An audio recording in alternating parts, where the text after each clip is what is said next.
Au quotidien, les points d'achoppement les plus fréquents entre les conjoints sont la fatigue, la demande d'aide, la réorganisation des tâches ménagères et la sexualité. La fatigue d'abord. La fatigue est un symptôme difficile à comprendre. C'est un symptôme invisible et c'est une fatigue qui est différente de la fatigue courante. Un même terme va en fait cacher différentes modalités. Comme les autres symptômes de la sclérose en plaques, ce symptôme est fluctuant et cela peut désarçonner les proches. Il est donc important que vous puissiez parler de votre ressenti, que celui-ci soit négatif, je me sens épuisée aujourd'hui, ou qu'il soit positif, aujourd'hui je me sens bien.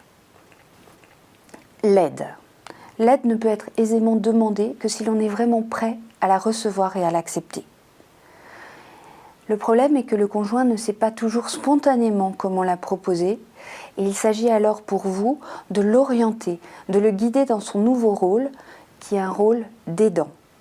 Mais attention, aider ne signifie pas se substituer à vous. Les tâches ménagères.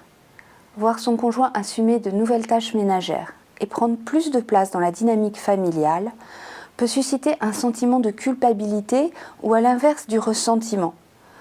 De part et d'autre, la difficulté à accepter les limites imposées par la maladie peut se manifester par de l'irritabilité envers l'autre. Il est alors important de pouvoir parler avec votre conjoint, de le questionner sur son propre vécu et les répercussions qu'a la maladie dans sa propre vie. Cela permet d'éviter les mauvaises interprétations et de ne pas porter un fardeau excessif. L'arrivée de la maladie dans le couple peut également avoir des répercussions au niveau de la sexualité, à la fois au niveau de la fatigue et au niveau des différences de sensibilité qui peuvent nécessiter des réaménagements. Il est important alors de redéfinir les priorités au niveau du couple pour garantir tant la disponibilité que l'entretien du désir. Se poser par exemple des questions comme est-ce qu'on préfère regarder la télé ou bien aller se coucher plus tôt ?